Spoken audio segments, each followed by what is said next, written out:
Hi, husband left her alone in the car while she was having a baby. Enjoy listening your story. My husband left me in the car at 6:47 in the morning while I was having contractions, 6 minutes apart, grabbed his fishing gear from the back seat and told me the hospital was only 12 minutes away. I could handle it. Then he got into his father's Chevy Silverado, and I watched the red taillights disappear down Mulberry Street while another contraction ripped through my body. That was the morning I finally understood who I had married. My name is Destiny Dickerson. I was 29 years old and I was about to give birth to my first child completely alone. Let me back up a little because you need to understand how I ended up in that Ford Explorer, gripping the dashboard, watching my husband choose a fishing trip over the birth of his daughter. I met Brent Holloway 4 years ago at a friend's backyard barbecue in Williamsport, Pennsylvania. He was charming, attentive, and had this way of making me feel like the only person in the room. We got married after a year of dating. I kept my last name, Dickerson, because my father had passed away 2 years before the wedding, and I wanted to carry a piece of him with me. Brent said he understood. Looking back, I think that was the first red flag I ignored. He understood a lot of things he never actually accepted. Brent worked as the operations manager at his father's plumbing supply company, Holloway Pipe and Fixture. Fancy title for a job that basically meant doing whatever his daddy told him to do.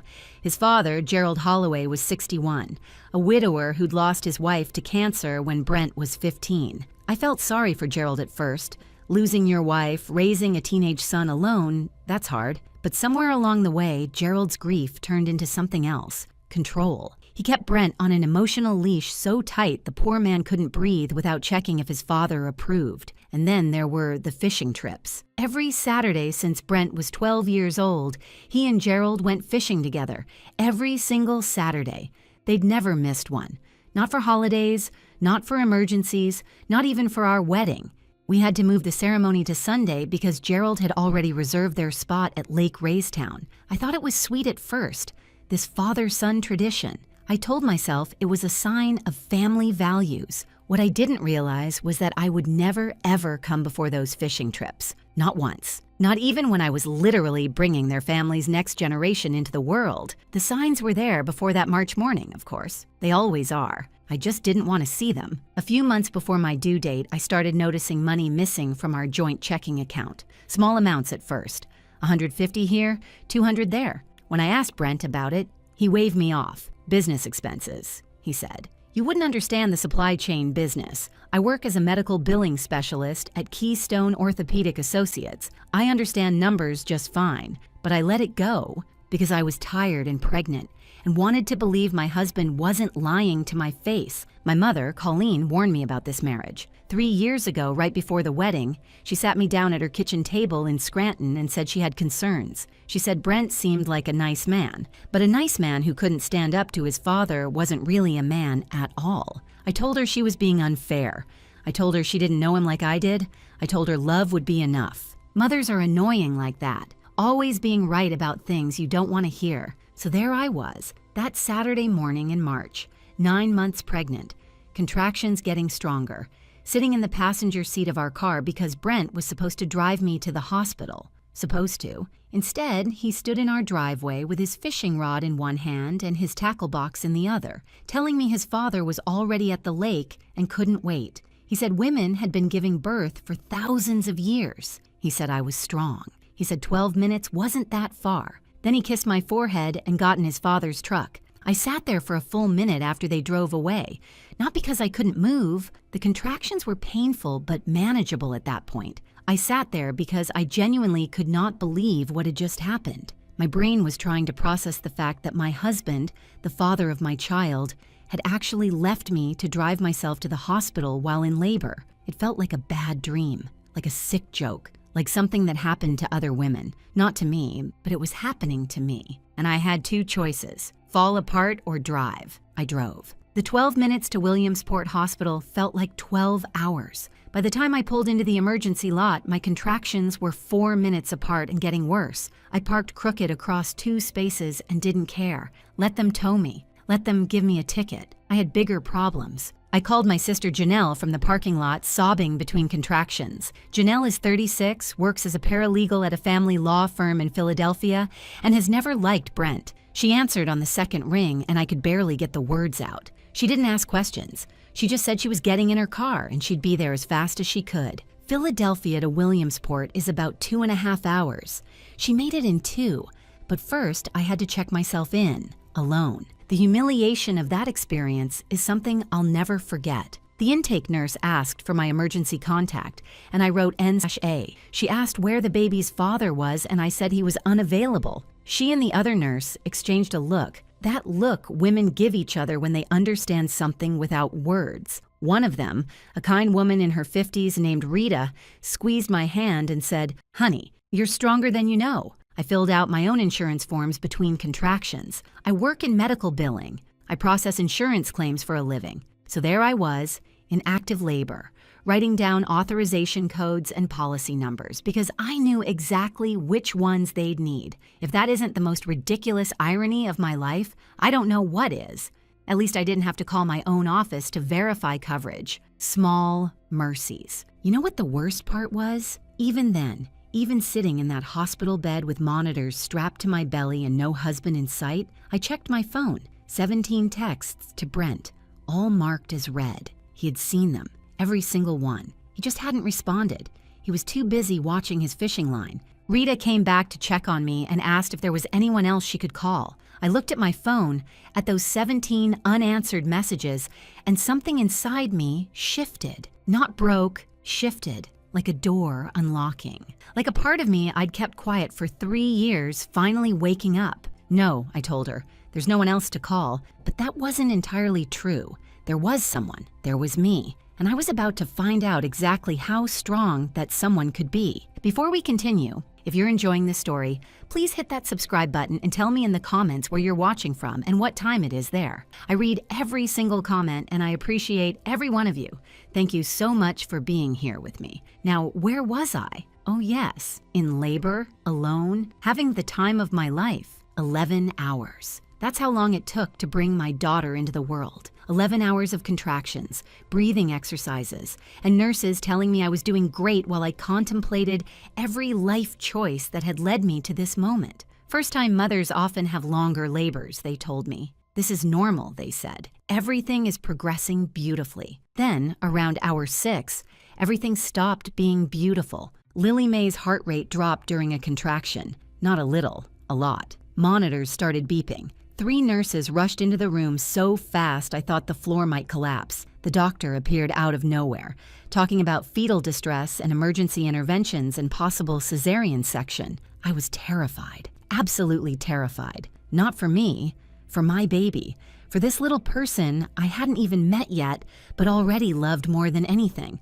I grabbed my phone and texted Brent, "Baby in distress, might need emergency surgery, please come." 20 minutes later, 20 minutes, he responded. "I'm sure the docs have it handled. Dad says the base are really biting today. Keep me posted." I read that text 3 times. I screenshot it. I didn't know why at the time. Instinct, maybe. Some part of me already building a case I didn't know I'd need. The base are really biting. My daughter's heart rate was dropping, doctors were preparing for emergency surgery, and my husband was worried about fish. I learned something about myself in that moment. I learned that I could feel heartbroken and furious at the exact same time. I also learned that I could push both of those feelings down and focus on what mattered, getting my baby out safely. Lily May stabilized, no surgery needed, and at 5:47 that evening, after 11 hours of labor, she came into the world screaming. 7 pounds, 4 ounces, perfect, absolutely perfect. I cried when they put her on my chest, cried from relief, from joy, from exhaustion, from the strange loneliness of experiencing the most important moment of my life without my partner there to share it. I named her Lily May Dickerson, my last name, not his. Some decisions make themselves. Janelle arrived at 6:30. Exactly 45 minutes after Lily was born. She burst through the door looking like she'd driven 100 miles an hour the whole way, which she probably had. She didn't say anything at first, just hugged me, then looked at Lily May, then hugged me again. When she finally spoke, all she said was, "Where is he?" I shook my head. She understood. She held my daughter while I finally let myself rest, and for the first time all day, the room felt like it had love in it. Brent showed up at 8:52 p.m. I know the exact time because I was watching the clock, wondering if he'd make it before midnight. He walked in, sunburned and smiling, smelling like lake water, fish guts, and Coors Light. He didn't bring flowers. He brought a teddy bear from the gas station. I know it was from the gas station because the price tag was still attached. $7.99. I did the math later. That's approximately 68 cents per hour he was gone. My daughter's first gift from her father valued her at less than $1 an hour. Quite the investment. "Sorry, babe," he said. "The fish were really biting and Dad needed help hauling in the cooler. But look, she's beautiful. And you did great." I did great. Like I'd completed a school project or finished a 5K. Janelle had to leave the room. I heard her in the hallway, taking deep breaths, probably counting to 10 so she wouldn't come back in and say something that would get her arrested. That night, while I was trying to figure out breastfeeding for the first time, Brent's phone rang. Gerald. Not calling to congratulate us, calling to confirm next Saturday's fishing trip. Brent took the call right there in the hospital room, 10 feet from his newborn daughter, and I heard Gerald's voice through the speaker. "Proud of you, son. Women are tough." She handled it. That's what they do. Brent hung up and told me his dad said congratulations. Gerald hadn't said congratulations. I'd heard the entire conversation, but I was too exhausted to argue, too exhausted to do anything but close my eyes and wonder how I'd ended up here. 3 weeks later, the hospital bill arrived. $23,847 after insurance. I went to check our joint savings account to set up a payment plan, expecting to find the $18,000 we'd carefully saved over the past 2 years. The balance was $3,200, almost $15,000, gone, vanished. When I asked Brent, he got defensive. His father needed a loan for the business, he said. Inventory issues, cash flow problems. Gerald would pay it back. I asked to see the paperwork. "What paperwork?" Brent said. "It's family. We don't need paperwork. No promissory note, no repayment timeline, no documentation of any kind. Just my husband giving away our savings to his father while I was pregnant without telling me, without asking me, without even considering that it might be wrong. You know what's funny? Not funny, haha. Funny, strange. Nothing says magical bonding moment like your husband discussing fishing lures while you're trying to figure out breastfeeding. I remember sitting there, Lily Mae struggling to latch, Brent on the phone with his dad talking about what bait works best for largemouth bass, and thinking, this is my life now. This is what I chose. This is the man I married. But the real kick in the teeth came 2 weeks later. I was doing laundry. Because of course I was doing laundry, I did everything in that house, and I found a receipt crumpled in the pocket of Brent's fishing jacket, Lakeside Marine and Recreation in Huntington, $4,600, deposit on a fishing boat, dated 3 weeks before Lily was born. The exact same week, Brent told me we couldn't afford to fix the broken heater in the nursery. We couldn't afford a $200 heater repair for our baby's room, but he had $4,600 for a boat deposit. I stood there in the laundry room, holding that receipt, listening to Lily Mae cry in her nursery, the one with the broken heater, and I felt something cold settle in my chest. Not anger, something quieter, something more dangerous. I didn't confront him, not yet. Instead, I smoothed out the receipt, took a picture of it with my phone, and put it back in his pocket exactly where I found it. I didn't know what I was going to do with that information yet, but I knew I was going to do something, and I knew he wasn't going to see it coming. I went back to work at the end of May, about 10 weeks after Lily Mae was born. Maternity leave was technically 12 weeks, but I needed the money. More importantly, I needed access to a computer and printer without Brent looking over my shoulder. Because I had a new project now, a personal project. I called it figuring out exactly how badly my husband had screwed me over. Turns out I'm an excellent forensic accountant. Who knew? Medical billing experience really does transfer well to investigating your own husband's financial betrayal. Very versatile skill set. I should put it on my resume. Every lunch break while my coworkers ate sandwiches and scrolled through social media, I sat in my car in the parking lot and went through our bank records. I'd requested 2 full years of statements from our joint account. What I found made my stomach drop so hard I thought I might be sick. The pattern was clear once I laid it all out. Year 1 of our marriage, small amounts, 150 here, 200 there, 350 once, business expenses, he'd said. Just helping Dad with inventory. I barely noticed at the time because the amounts were small and I trusted him. That's the funny thing about trust. It makes you blind to the obvious. Year 2, the amounts grew. $500 in March, $800 in May, $1,200 in August. I noticed, but I believed his excuses. Cash flow problems at the business, supply chain issues, temporary loan. He'd handle it. The last 6 months before Lily was born, everything accelerated. $2,000 in October, $3,500 in December, $4,100 in February, large transfers, always to Holloway Pipe and Fixture LLC, always without my knowledge or consent.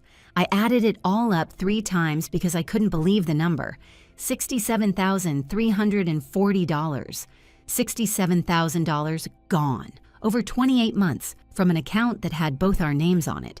Money that was supposed to be for our future, our daughter's future, our life together. And he'd just given it away to his father without telling me, without asking. Like I was an inconvenience to be managed rather than a partner to be consulted. I sat in my car and cried for about 5 minutes. Then I wiped my face, drank some cold coffee, and got back to work. Not my job work, my investigation work, because I wasn't done digging yet. The boat receipt had been bothering me. $4,600 was a lot for a deposit. I wanted to know what it was buying. So the following Saturday, while Brent was, where else, at the lake with his father, I drove to Lakeside Marine and Rec in Huntington. Lily Mae was strapped into her car seat, babbling happily, completely unaware that her mother was about to do some light reconnaissance. I walked into the showroom and pretended to be interested in buying a boat. Nice young salesman, very helpful, showed me all the options. I casually mentioned that a friend had recently ordered something, last name Holloway maybe, and asked what model he'd gotten. The salesman lit up. Oh yeah, he remembered that order. Great choice. Let me pull up the details. 2 minutes later, I was looking at the paperwork for a 2024 Tracker Pro, Team 195TXW. Fully loaded, total price, $38,500. The $4,600 was just the deposit. There was a $33,900 loan on top of it. But here's the part that really got me. Registered owner, Brent Allen Holloway. Not Gerald, not the business, Brent, personally. My husband had bought himself a $38,000 fishing boat with money from our joint account and a loan co-signed by his father, and he'd never mentioned it to me once. Not when he said we couldn't afford the nursery heater. Not when I asked about the missing savings. Not ever. I thanked the salesman, told him I'd think about it, and walked back to my car on legs that didn't feel entirely stable. I sat in the driver's seat and looked at Lily Mae in the rearview mirror. She smiled at me, that gummy, innocent smile that babies give when they have no idea what's happening around them. I smiled back. Then I called my sister. Janelle listened to everything without interrupting. When I finished, she was quiet for a moment. Then she said something that changed the trajectory of my entire life. She said, I know an attorney, family law, specializes in hidden assets and financial fraud. Her name is Patricia Okonkwo. They call her the closer. She hasn't lost a contested divorce in 6 years. I wrote down the number, but I wasn't ready to call yet. First, I needed more information.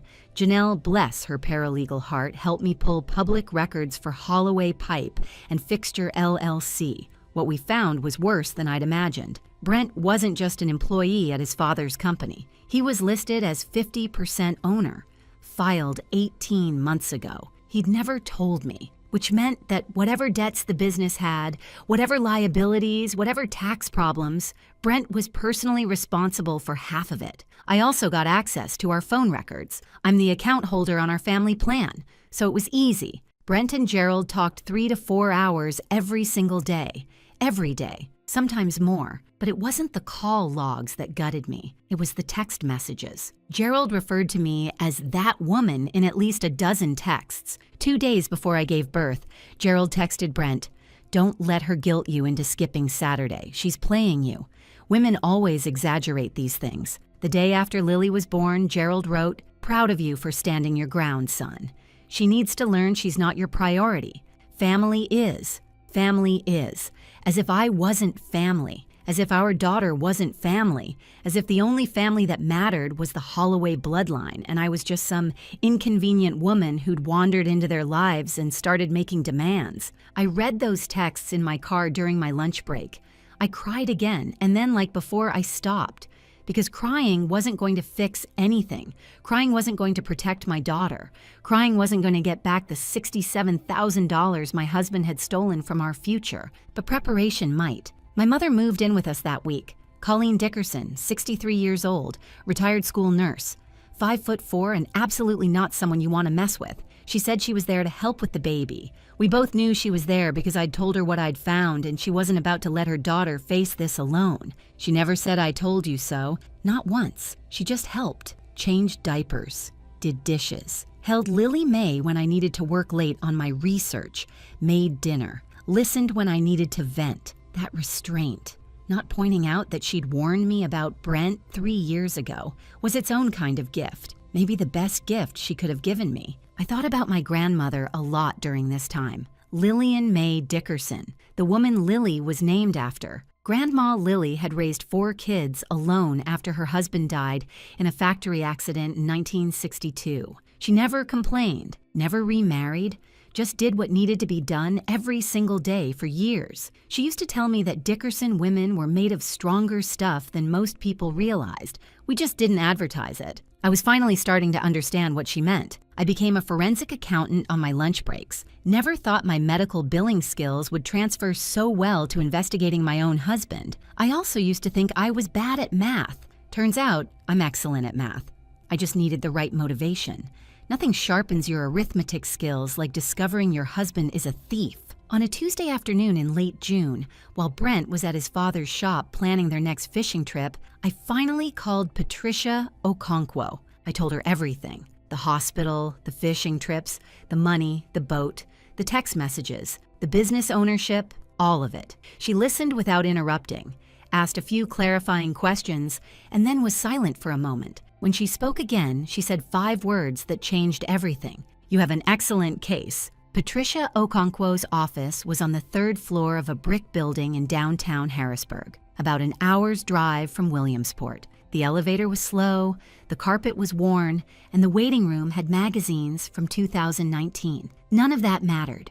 What mattered was the woman behind the desk. Patricia was 44 with close-cropped gray hair and reading glasses that she wore on a chain around her neck, like a weapon she might deploy at any moment. She'd been a forensic accountant for 12 years before going to law school, and she switched careers after her own bad divorce. Her office walls were covered with framed photos of her 2 teenage sons and certificates from various legal associations. Her desk was buried under case files. She looked like someone who worked 80 hours a week and loved every minute of it. She charged $350 an hour.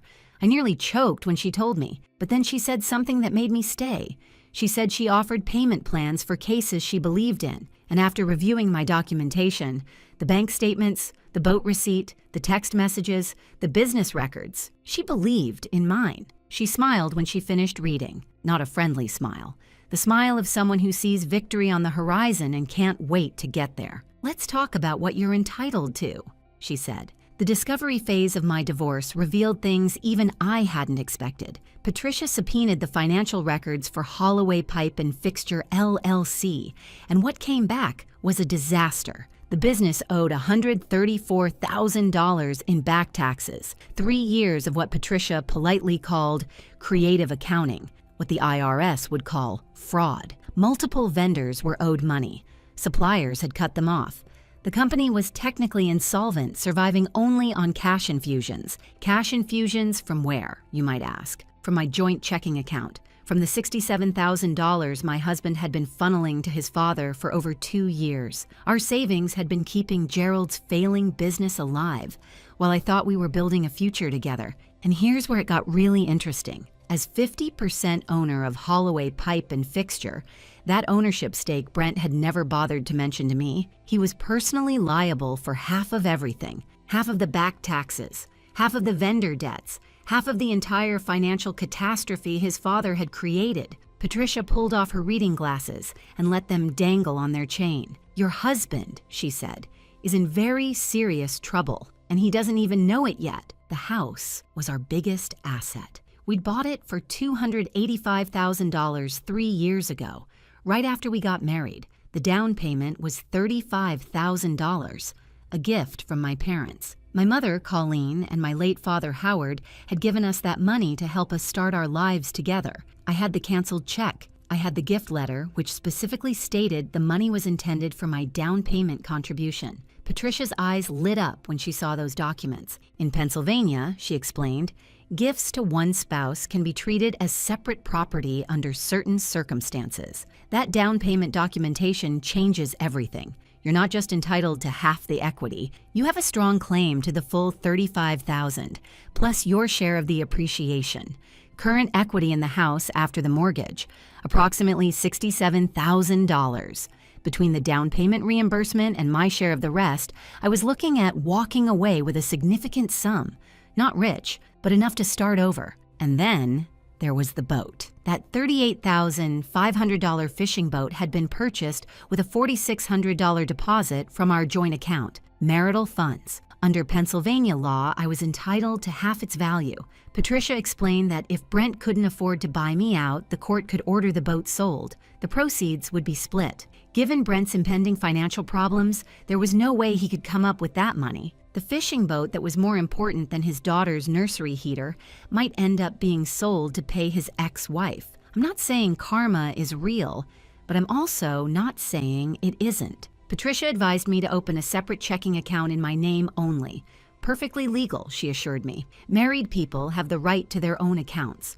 I started depositing my paychecks there instead of our joint account. Every 2 weeks, another $1,200 going somewhere. Brent couldn't touch it. I also made copies of everything. Tax returns for the past 3 years, bank statements going back to the beginning of our marriage, the deed to our house, both car titles, every text message between Brent and Gerald that I could access. I kept the originals in their usual places and hid the copies in a box in my mother's closet in Scranton. And I started keeping a journal, not a diary of my feelings. I didn't have time for that. A log, dates, times, and facts. Every time Brent chose fishing over his daughter, I wrote it down. May 3rd, Brent left at 5 a.m. for fishing. Lily Mae had a fever all night. Temperature reached 101.2. I handled it alone. He came home at 7 p.m., asked if she was feeling better, then went to bed. May 10th, asked Brent to skip fishing for Lily's baptism at St. Mark's. He said Gerald already reserved their spot at the lake. Baptism moved to Sunday. May 17th, Brent came home at 9 p.m. Lily Mae had been crying for 2 hours with colic. I asked where he'd been. He said I wouldn't understand. It's a father-son thing. I have his daughter. I understand plenty. May 24th, Brent transferred $1,800 to Holloway Pipe and Fixture. I found the notification on our banking app. When I asked about it, he said it was none of my business. Our joint account? None of my business. You know what's surprisingly easy? Hiding things from someone who doesn't pay attention to you. I could have been planning a surprise party. I could have been learning to speak Mandarin. I could have been training for a marathon. Instead, I was preparing to divorce him. And he noticed exactly as much as he noticed everything else about my life, which is to say, nothing at all. He never asked why I was working late, never wondered why my mother had moved in, never questioned why I seemed distant. He was too busy thinking about his next fishing trip to notice his wife was planning her escape. I used to spend my evenings watching true crime documentaries. You know, the ones where the wife always seems to know something the police don't. Now, I was living my own investigation. Turns out I'm much better at being the detective than I ever expected. Although, to be fair, my husband wasn't exactly a criminal mastermind. More of a criminal, regular mind. The bar was not high. Patricia and I decided on a filing strategy. In Pennsylvania, you can file for divorce at any time, but the timing matters. She suggested filing on a Friday afternoon, as close to the courthouse closing time as possible. That way, Brent couldn't file any counter motions or emergency requests until Monday. It would give me the entire weekend to execute my plan. Friday, July 26th, Patricia filed at 4:47 p.m. 13 minutes before the courthouse closed. She filed for divorce on grounds of indignities, Pennsylvania's legal term for treatment that makes the marriage intolerable. She filed for full legal and physical custody of Lily May. She filed for child support based on our income differential. She filed for equitable distribution of assets, including reimbursement of the $35,000 down payment. She filed for her fair share of the fishing boat's value. Everything was in motion. Now came the hardest part, acting normal for one more night. Friday evening, I made dinner. Spaghetti with meat sauce, Brent's favorite. We ate together, watched some TV, went to bed early. He fell asleep by 10. I lay next to him, staring at the ceiling, running through my checklist. 2 suitcases packed and hidden in the garage, Lily May's car seat already installed in my car, important documents already at my mother's house, wedding ring ready to leave behind. At 5 o'clock Saturday morning, Brent's alarm went off. Fishing day. He kissed my forehead while I pretended to sleep. "I'll be back tonight," he whispered. "Have a good day." I kept my eyes closed until I heard Gerald's truck pull into the driveway, until I heard Brent loading his gear into the back, until I heard the engine start and the tires crunch on gravel as they drove away. Then I opened my eyes. It was time. Saturday, July 27th, 5:15 a.m. I moved fast but calm. I'd rehearsed this in my mind 100 times over the past month. Every step planned, every action deliberate. No panic, no second guessing, just execution. 2 suitcases came out of the garage. One with my clothes and essentials, one with everything Lily May would need for the next few weeks. I loaded them into my car, a 2018 Nissan Rogue that was in my name only. One of the few smart decisions I'd made before this marriage went sideways. Lily May was still sleeping when I lifted her from her crib. She stirred a little, made that soft baby noise that always melted my heart, then settled against my shoulder. I carried her through the house I'd called home for 3 years, past the kitchen where I'd made 1,000 dinners Brent barely noticed, past the living room where he'd watch TV while I did all the night feedings, past the nursery with the heater that had never been fixed. I strapped her into her car seat. She stayed asleep. Perfect baby. Always had been. Before I left, I went back inside one more time. I walked to our bedroom and placed my wedding ring on Brent's pillow. The ring he'd proposed with 4 years ago, back when I believed he was capable of putting someone else first. I didn't want it anymore. It represented a promise he'd never kept. On the kitchen counter, I left the divorce papers, all 47 pages of them, and on top, a single yellow sticky note. "You can't catch a wife and release her. Read page 14. I thought it was clever. Fishing humor. He'd appreciate it eventually. Or he wouldn't. Either way, I laughed when I wrote it. First time I'd laughed in months. By 5:45 a.m., I was on Route 81 North, heading towards Scranton. 70 miles to my mother's house, 70 miles to safety, 70 miles to the beginning of whatever came next. The sun was just starting to rise, painting the Pennsylvania hills in shades of orange and pink. Lily May slept in the back seat. The radio played softly, some old song from the 80s that I didn't recognize, but found comforting anyway. I drove exactly the speed limit. No need to attract attention. No need to rush. Brent wouldn't be home for another 15 hours. By then, I'd be settled in my childhood bedroom, drinking tea with my mother, watching my daughter sleep in the portable crib we'd set up days ago. I'd done it. I'd actually done it. Now I just had to wait. Brent got home at 8:23 p.m. I know because Gerald's truck has Jeep's tracking, something Brent mentioned once years ago, and I filed away in my memory. He pulled into the driveway at 8:19. 4 minutes to unload his gear and walk inside. I can imagine what he found. Dark house, empty rooms, silence where there should have been a baby crying or a wife asking about his day. The papers on the counter, the sticky note. I imagine him reading that note, confused at first, then flipping to page 14 where Patricia had itemized every single withdrawal from our joint account, $67,340, listed by date and amount. Page 15, the boat purchase with copies of the receipt and registration. Page 16, his 50% ownership of Holloway Pipe and Fixture and his personal liability for the company's $134,000 in tax debt. Page 17, my claim to the down payment and house equity. His hands must have been shaking by the time he finished. At 8:47 p.m., my phone screen lit up. Brent calling. I didn't answer. straight to voicemail. 8:48 p.m. Brent calling, voicemail, 8:49 p.m. Text message, babe, what is this? Where are you? 8:52 p.m. Brent calling, voicemail, 8:55 p.m. Text, this is crazy. Let's talk about this. Come home, 9:03 p.m. Text, I know I messed up. We can fix this, please. 9:15 p.m. Brent calling. The 17th call in less than 30 minutes. Voicemail. By midnight, he'd called 47 times. I knew because I checked the log the next morning.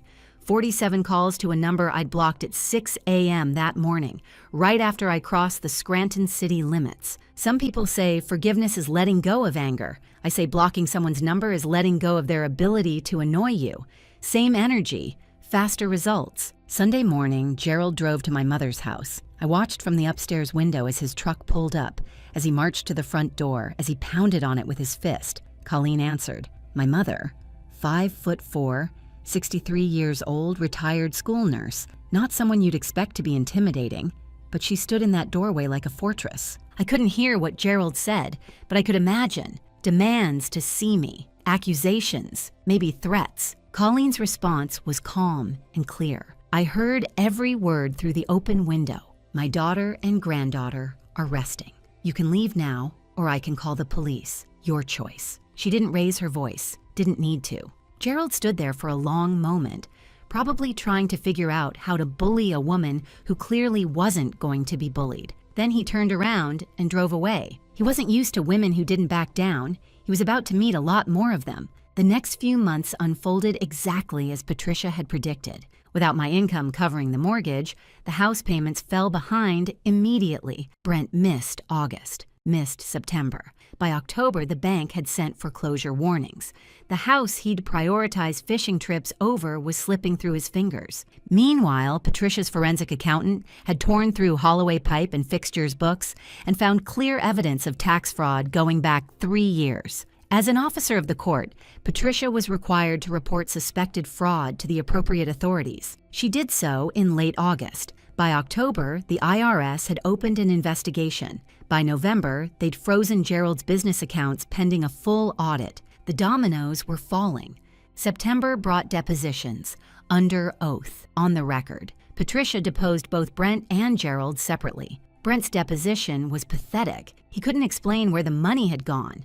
He claimed he didn't know about the tax debt. He said his father had handled all the business finances. He threw Gerald under the bus at every opportunity while somehow still defending him. It was like watching a man try to save a sinking ship by drilling more holes in the hull. But Gerald's deposition was the real show. His attorney had clearly advised him to protect himself, to minimize his own liability, to put distance between himself and the financial disaster he'd created. Patricia asked him about the money transfers from our joint account. Gerald said he'd asked Brent for help.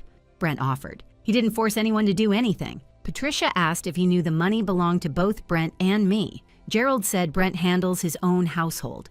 That's not my business. Then Patricia asked about his influence over Brent, about the daily phone calls, about the texts calling me that woman, about the Saturday fishing trips that took priority over everything else in Brent's life. Gerald paused, looked at his lawyer, looked at Brent, who was sitting in the corner of the room, watching his father testify, and then Gerald said the words that ended their relationship forever. Brent's always been easily led. He's too weak to say no to anyone. That's his problem, not mine. I wasn't in the room, but Patricia told me about it later. She said Brent's face went pale, said he looked like someone had punched him in the stomach, said he finally saw his father for what he really was.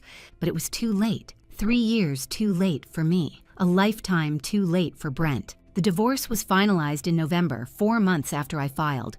Patricia got me everything she'd promised. The down payment reimbursement, my share of the house equity, full legal and physical custody of Lily May, child support of $1,100 per month, automatically deducted from Brent's paycheck. Brent got supervised visitation 1 Saturday a month, supervised, at a facility with social workers present, because the court reviewed his pattern of behavior, the documented absences, the prioritizing of leisure over parental responsibility, the financial deception, and determined he could not be trusted with unsupervised access to his own daughter. The fishing trips that were so sacred, so unmissable, so important that he'd left his wife in labor to attend them, they're exactly what cost him real time with Lily May. I need to tell you about the phone call, the one from the title. That first Saturday night, July 27th, 2 hours after Brent found the papers, his 48th call of the evening. Except this time, before I blocked his number, I let it go to voicemail just to hear what he'd say. He was crying, actually crying, sobbing. I'd never heard him cry before, not in 4 years together, not even at his grandfather's funeral. Please, Destiny, please come home. I was wrong. About everything. I'll change. I swear I'll change. I'll skip fishing. I'll be a real husband, a real father. Please, just give me another chance. I can't do this without you. I listened to that voicemail once, then I deleted it. I thought about responding for about 3 seconds. Then I remembered the text message he'd sent while our daughter's heart rate was dropping.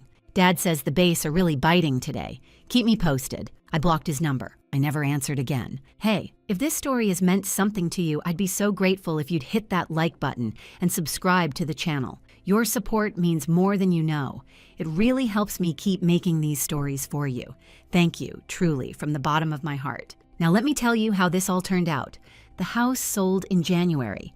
Foreclosure auction. It went for less than market value, $262,000. But after the mortgage was paid off and Patricia extracted my settlement, I walked away with $78,000. That included my $35,000 down payment, my share of the remaining equity, and a few additional adjustments the court approved based on Brent's documented financial deception. The boat? Brent had been making loan payments for about a year, so the balance was down to around $19,000. When he couldn't keep up with payments after the divorce, the court ordered it sold.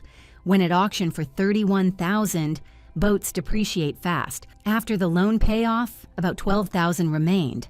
I got my half, $6,000. Not much, but it felt like justice. That boat he bought, instead of fixing our daughter's nursery heater, ended up paying for her new crib. Child support started flowing in December, $1,100 a month, automatically deducted from Brent's paycheck before he even sees it. He can't hide from it, can't forget to pay. Can't claim he doesn't have the money. It just happens, like clockwork, every 2 weeks. $550 deposited into my account, the most reliable Brent has ever been about anything. I moved to Scranton permanently in January, found a 3-bedroom townhouse about 15 minutes from my mother, used $15,000 of my settlement for the security deposit, furniture, and an emergency fund, invested $40,000 in index funds for long-term security. Something my grandmother always preached about, putting money somewhere it could grow. I call the remaining savings my never depend on anyone again account. It's earning 4.5% interest. My ex-husband never earned my interest in anything. In March, I got promoted. Senior billing specialist at a larger medical practice in Scranton, working for a woman named Claudia who raised 3 kids as a single mom. She gets it. The salary is $58,000 a year plus benefits. Not rich, but comfortable, stable, mine. Lily May is 18 months old now. She's walking, talking, well, babbling mostly, but I swear she said mama last week and my heart nearly exploded. She has my eyes and, unfortunately, Brent's nose, but that's the only thing of his she's getting. Everything else, the values, the strength, the understanding that she deserves to be someone's priority, that's coming from me and my mother and my sister, the women who showed up, the women who stayed. As for Brent, he lost the house, he lost the boat, he lost unsupervised access to his daughter. He lost any respect I ever had for him. After the foreclosure, he moved into a rented room above his father's shop, the shop Gerald no longer owns. The IRS investigation concluded in February. Gerald had to sell Holloway pipe and fixture to cover the back taxes, the penalties, and the interest. He works for the new owners now as a regular employee, takes orders from a 32-year-old named Kyle, who calls him Jerry, and makes him clean the warehouse on Fridays. Brent's supervised visitation with Lily May is scheduled for 1 Saturday a month. In the 6 months since the divorce was finalized, he's shown up for exactly 2 of them. The other 4 times, he canceled. Always has an excuse: car trouble, work emergency, not feeling well. Same pattern, different context. And those sacred Saturday fishing trips, the ones that couldn't be missed for anything, not for a wedding, not for a funeral, not for the birth of a child. Gerald told Brent he's too busy now, has to work weekends at the warehouse because Kyle needs him there. Funny how that works. Funny how the thing Brent sacrificed his marriage for has disappeared completely. Funny how Gerald's priorities shifted the moment they became inconvenient for Gerald. I'd feel sorry for Brent if I had any sympathy left, but I used it all up on that drive to the hospital, breathing through contractions, wondering why I wasn't worth 12 minutes of delay on a fishing trip. 6 months after the divorce was finalized, I was at the Wegmans on Route 6, doing my weekly grocery shopping. Lily Mae was in the cart chewing on a teething ring and charming everyone who walked by. We just grabbed some bananas when I turned the corner into the cereal aisle. Brent was standing there. He looked older, tired, thinner, like life had been chewing on him the way Lily Mae was chewing on that teething ring. He was holding a box of generic cornflakes, the store brand, not even the real Kellogg's, and staring at the price like it personally offended him. He saw me at the same moment I saw him. His face went through about 6 emotions in 3 seconds: surprise, shame, hope, desperation, regret. Something that might have been love once, but had curdled into something else. Destiny, he said. His voice cracked. I want to say I waited. Not because I wanted to hear it, but because I'd earned the right to watch him struggle. I'm sorry, he finally managed. I was wrong about everything. My dad, the money, the fishing, leaving you at the hospital, all of it. I was so stupid. I see that now. I didn't know. I didn't understand what I was throwing away. I looked at him for a long moment. This man I'd married. This man I'd believed in. This man who'd chosen a fishing trip over the birth of his daughter, who'd stolen $67,000 from our future, who'd let his father call me that woman without ever defending me once. I thought about all the things I could say, all the anger I could unleash, all the years of frustration and disappointment and betrayal that I could pour out right there in the cereal aisle of a Scranton Wegmans. But here's the thing I've learned about revenge. The best revenge isn't making someone suffer. It's moving on so completely that their suffering becomes irrelevant to you. So I didn't yell, didn't cry, didn't give him the satisfaction of seeing that he still had any power over my emotions. I just looked at him, smiled slightly, and said, "I hope you catch something worth keeping someday, Brent." Then I pushed my cart past him, grabbed a box of Cheerios for Lily Mae, and kept walking. I paid for my groceries, loaded them into my car, drove home to my townhouse where my mother was making dinner, and my daughter's toys were scattered across the living room floor, and my life was messy and imperfect and entirely my own. I didn't look back. There's nothing behind me that I need. Some people show you who they are in small moments. Every Saturday morning for 3 years, Brent showed me exactly who he was. He showed me that his father would always come first. That tradition mattered more than commitment, that I was an afterthought in my own marriage. But he made it undeniable on one Saturday morning in March, when he chose a fishing trip over watching his daughter come into the world, when he left me in that car with contractions 6 minutes apart and told me I could handle it. He was right about one thing, though. I could handle it. I handled the hospital. I handled the labor. I handled the delivery. I handled discovering his lies, documenting his betrayal, hiring an attorney, filing for divorce, and rebuilding my entire life from the ground up. The woman who drove herself to the hospital while in labor, she can do anything. And that's the thing about being underestimated. When someone assumes you're weak, they never see you coming. They never prepare for you to fight back. They're too busy looking at the lake to notice the storm rolling in. So here's what I've learned, and maybe it's useful to someone out there listening to this story. When someone shows you they'll never put you first, believe them. Don't make excuses. Don't hope they'll change. Don't convince yourself that love is enough.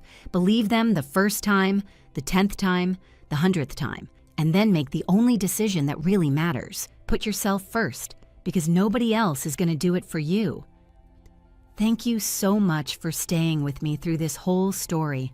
I'm genuinely grateful for every single one of you who made it to the end. If you want to hear more stories like this one, there's another one waiting for you right there on your screen.